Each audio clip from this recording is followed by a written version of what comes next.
What's up everyone, it's Bucky and welcome to your third Java tutorial. Now in this tutorial I'm going to be showing you guys how to download something called an IDE where we're going to be writing our Java code. So again, there's one more last thing I need you guys to download, I promise, and then we're actually going to start programming Java. So in the last tutorial I showed you guys how to create a program in any notepad or any text editor and how you can run it from your command line. But the only problem with this, and it's kind of a big problem, whenever you have a program like this in a regular text editor, and say you have like a 1,000-line program, whenever you try to compile it and run it, if something's wrong with it, you have no idea what's wrong and you don't even know where to look. Therefore, it's sometimes useful to get a better editor just for Java, made specifically. So that's why we need to download something called an IDE. And I'm going to show you guys how to do that right now. Go ahead and open up your internet browser and go ahead and click eclipse.org. And Eclipse is pretty much a special text editor for only Java.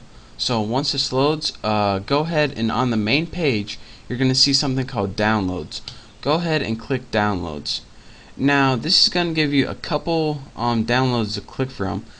What you want is either the first one or the second one. I got the first one just because it includes a little more. And go ahead, and if you're on Windows, go ahead and click Windows. And what this is going to do is it's going to download an Eclipse IDE, and that's pretty much a text editor for Java. I'll show you guys what it is in a little bit. But where it's going to be is if you go to computer and then go to wherever your downloads are, you're going to have something called a zip folder. What you need to do is extract. You're going to have a folder like this right here. What you need to do is right click it and press extract all. Then once you click extract all, it's going to give you a little wizard. Once you extract all that information, you're going to get a regular folder like this. This is pretty much like compressed stuff. And to get all the information out, you need to extract it. That's what you do with any zip folder, by the way. Now, once you have your regular folder, you can double click it, and now your Eclipse program is in this. And it's the little one that says application with a little Eclipse logo next to it. And what I did is I right clicked it and I created a shortcut, or you can press send to desktop, and this gives you, instead of having to go through your computer hard drive, you have a nice little shortcut on your computer right here where you can just click it and start writing Java programs. So again, it's just a basic download. I just want to show you guys, walk you through it a little bit. But once you do all that, you have the Eclipse program on your computer. So double click that and your Eclipse program starts running. Just select the default workspace, anyone is fine. And what this program does is allow you to edit code. So another cool thing about this, it has a compiler built right into it, so we can just run our code right from the same program and you don't have to mess around in the command line. So what we need to do first is go ahead and press File, New, Project, or Java Project, doesn't matter what one. Go ahead and press Java Project. Now you need a project name.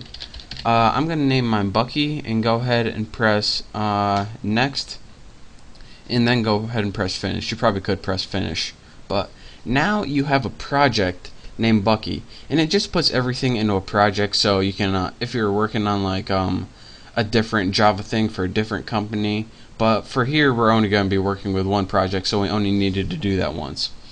Next, you have a project called Bucky on the left hand side of your screen, and go ahead and press this little arrow and it decollapses or expands this little pane. And you're going to see something called a Jre System Library and a source. We want to work with the source file, so go ahead and right click this and press New Class. Since we want to create, if you remember, everything is in class in Java. So go ahead and click this, and you got to name your class something. Go ahead and I'm going to name mine Apples, and go ahead and press Finish. Now, as you can see, it already starts writing the code for us, public class. Now, I'm not going to be teaching you how to write code in this tutorial. I already have a class named Apples from last tutorial. So I just wanted to get you guys set up in Eclipse in this tutorial. So let me go ahead and paste a program I already wrote. It's the same program I wrote in the last tutorial.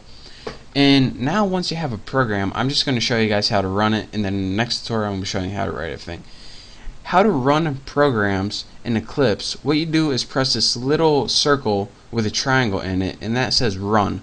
And if you go ahead and press that, what your program does is just go ahead and run as Java application.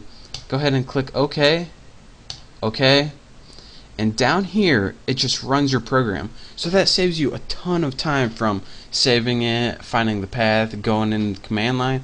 This is about 8,000 times easier than using a command line. So again, follow those instructions, and I want to show you guys one more reason why this is useful.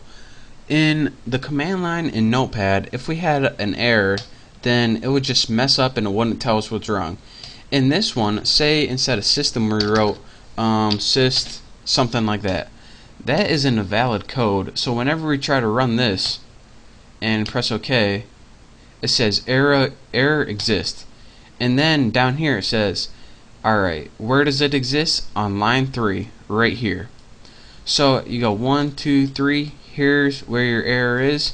Bam, you know exactly where it is and what you need to fix. So again, Eclipse is a really powerful tool, and that's the last thing I wanted to teach you guys. And now we are finally ready to learn the Java language. So now that you have done all of that, make sure to check out my next tutorial where I'm going to be teaching you what all this crap finally means, and finally how to write the Java language in syntax. So again, I want to thank you guys for watching. I thank you guys for sticking with me running all of these programs and getting Java set up. I know it's a pain in the butt, but thank you guys. And again, make sure to subscribe to my channel. Thank you guys for watching, and I'll see you next tutorial.